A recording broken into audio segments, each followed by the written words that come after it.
Dieu dit « Que la lumière soit », et la lumière fut. Genèse 1, 3. Bienvenue sur Faith Words Hub française. Ce soir, nous revenons au tout premier chapitre de la Bible, une révélation profonde des origines de toutes choses. À travers ces paroles, nous découvrons la puissance créatrice de Dieu, la beauté de sa création et le commencement de l'histoire de l'humanité. Mais nous voyons aussi un moment décisif, celui du choix, de la désobéissance et de ses conséquences. Pourtant, même là, la grâce de Dieu commence déjà à se manifester. C'est une invitation à réfléchir, à reconnaître notre place dans la création, à comprendre le cœur de Dieu et à revenir à lui. Prenez ce moment pour vous recueillir. Laissez ces paroles toucher votre cœur, éclairer votre esprit et vous rapprocher du Créateur. Prions. Seigneur Dieu Créateur, toi qui as parlé et la lumière est apparue, nous venons devant toi avec humilité et reconnaissance.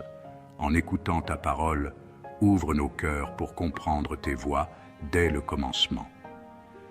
Aide-nous à voir ta sagesse dans la création, à reconnaître nos faiblesses et à saisir la profondeur de ta grâce. Renouvelle en nous le désir de marcher avec toi, de te faire confiance et de vivre selon ta volonté. Nous te prions avec foi. Amen. Maintenant, écoutons la parole. Genèse 1. Genèse 1, versets 1 à 5.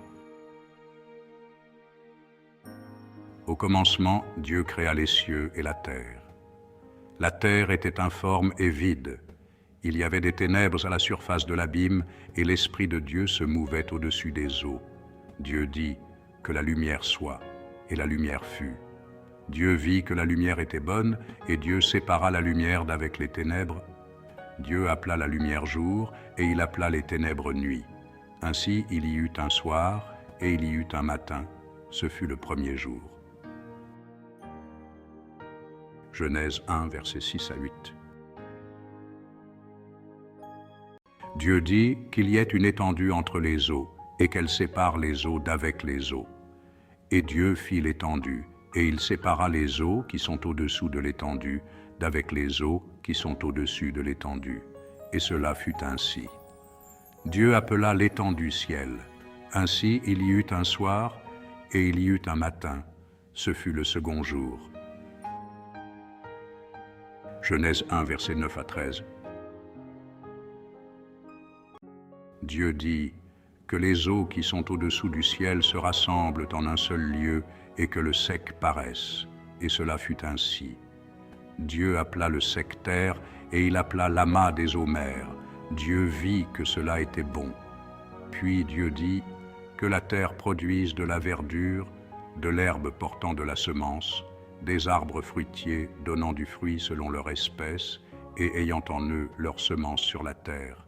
Et cela fut ainsi.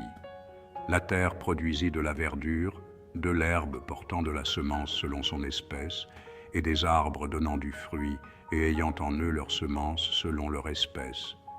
Dieu vit que cela était bon. Ainsi, il y eut un soir, et il y eut un matin, ce fut le troisième jour. Genèse 1, versets 14 à 16. Dieu dit qu'il y ait des luminaires dans l'étendue du ciel pour séparer le jour d'avec la nuit, que ce soient des signes pour marquer les époques, les jours et les années, et qu'ils servent de luminaires dans l'étendue du ciel pour éclairer la terre. Et cela fut ainsi. Dieu fit les deux grands luminaires, le plus grand luminaire pour présider au jour, et le plus petit luminaire pour présider à la nuit. Il fit aussi les éailles. Genèse 1, versets 17 à 19.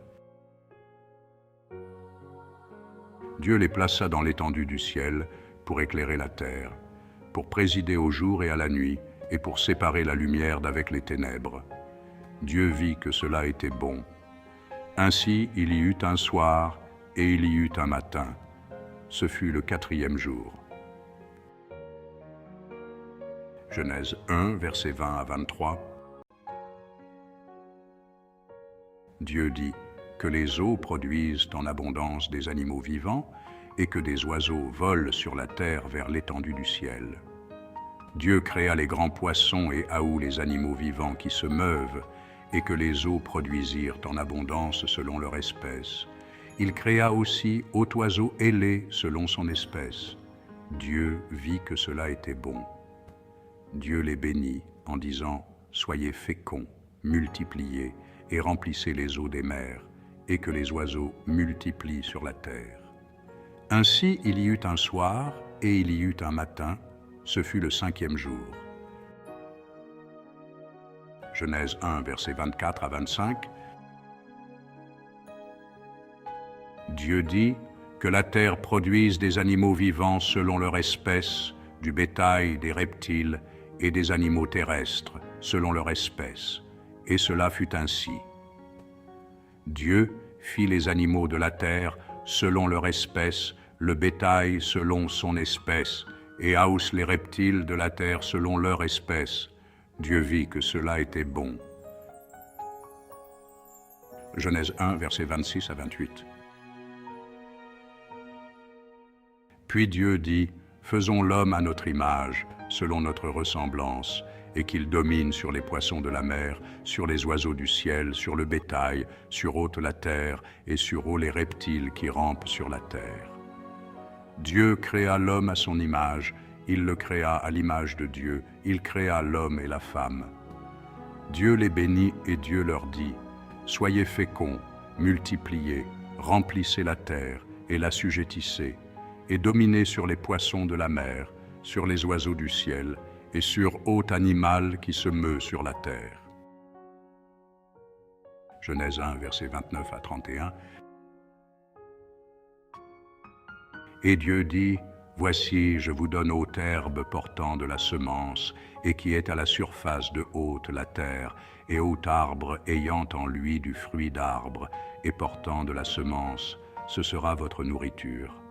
Et à haut animal de la terre, à haut oiseau du ciel, et à haute ce qui se meut sur la terre, ayant en soi un souffle de vie, je donne haute herbe verte pour nourriture. » Et cela fut ainsi. Dieu vit haute ce qu'il avait fait, et voici, cela était très bon. Ainsi il y eut un soir, et il y eut un matin, ce fut le 6e jour. Genèse 2. Genèse 2, versets 1 à 3. Ainsi furent achevés les cieux et la terre, et haute leur armée. Dieu acheva au 7e jour son œuvre qu'il avait faite, et il se reposa au 7e jour de haute son œuvre qu'il avait faite. Dieu bénit le 7e jour, et il le sanctifia, parce qu'en ce jour il se reposa de haute son œuvre qu'il avait créée en la faisant. Genèse 2, versets 4 à 7. Voici les origines des cieux et de la terre quand ils furent créés. Lorsque l'Éternel Dieu fit une terre et des cieux, aucun arbuste des champs n'était encore sur la terre, et aucune herbe des champs ne germait encore, car l'Éternel Dieu n'avait pas fait pleuvoir sur la terre, et il n'y avait point d'homme pour cultiver le sol. Mais une vapeur s'éleva de la terre, et arrosa haute la surface du sol. L'Éternel Dieu forma l'homme de la poussière de la terre. Il souffla dans ses narines un souffle de vie, et l'homme devint un être vivant. Genèse 2, versets 8 à 12. Puis l'Éternel Dieu planta un jardin en Éden, du côté de l'Orient, et il y mit l'homme qu'il avait formé. L'Éternel Dieu fit pousser du sol des arbres de haute espèce, agréables à voir et bons à manger, et l'arbre de la vie au milieu du jardin, et l'arbre de la connaissance du bien et du mal. Un fleuve sortait d'Éden pour arroser le jardin, et de là, il se divisait en 4 bras. Le nom du premier est Pishon. C'est celui qui enhure le pays de Havila, où se trouve l'or. L'or de ce pays est pur. On y trouve aussi le bédélium et la pierre d'onyx. Genèse 2, versets 13 à 15. Le nom du second fleuve est Gihon. C'est celui qui enheure au le pays de Cush. Le nom du troisième est Hiddekel. C'est celui qui coule à l'orient de la Syrie. Le quatrième fleuve, c'est l'Euphrate. L'Éternel Dieu prit l'homme et le plaça dans le jardin d'Éden pour le cultiver et pour le garder. Genèse 2, versets 16 à 18. L'Éternel Dieu donna cet ordre à l'homme: tu pourras manger de hausse les arbres du jardin, mais tu ne mangeras pas de l'arbre de la connaissance du bien et du mal, car le jour où tu en mangeras, tu mourras. L'Éternel Dieu dit: il n'est pas bon que l'homme soit seul. Je lui ferai une aide semblable à lui. Genèse 2, versets 19 à 20. L'Éternel Dieu forma de la terre Housse les animaux des champs et Housse les oiseaux du ciel, et il les fit venir vers l'homme pour voir comment il les appellerait, et afin que, à eût être vivant, portât le nom que lui donnerait l'homme. Et l'homme donna des noms à Haut le bétail, aux oiseaux du ciel, et à Housse les animaux des champs. Mais, pour l'homme, il ne trouva point d'aide semblable à lui. Genèse 2, versets 21 à 25. Alors l'Éternel Dieu fit tomber un profond sommeil sur l'homme qui s'endormit. Il prit une de ses côtes et referma la chair à sa place. L'Éternel Dieu forma une femme de la côte qu'il avait prise de l'homme, et il l'amena vers l'homme. Et l'homme dit: voici cette fois celle qui est os de mes os et chair de ma chair. On l'appellera femme parce qu'elle a été prise de l'homme. C'est pourquoi l'homme quittera son père et sa mère, et s'attachera à sa femme, et ils deviendront une seule chair. L'homme et sa femme étaient tous deux nus, et ils n'en avaient point honte. Genèse 3. Genèse 3, versets 1 à 5. Le serpent était le plus rusé de Housse les animaux des champs que l'Éternel Dieu avait fait. Il dit à la femme: Dieu a-t-il réellement dit: vous ne mangerez pas de Housse les arbres du jardin? La femme répondit au serpent: nous mangeons du fruit des arbres du jardin. Mais quant au fruit de l'arbre qui est au milieu du jardin, Dieu a dit: vous n'en mangerez point, et vous n'y hocherez point, de peur que vous ne mouriez. Alors le serpent dit à la femme: vous ne mourrez point. Mais Dieu sait que le jour où vous en mangerez, vos yeux s'ouvriront, et que vous serez comme des dieux, connaissant le bien et le mal.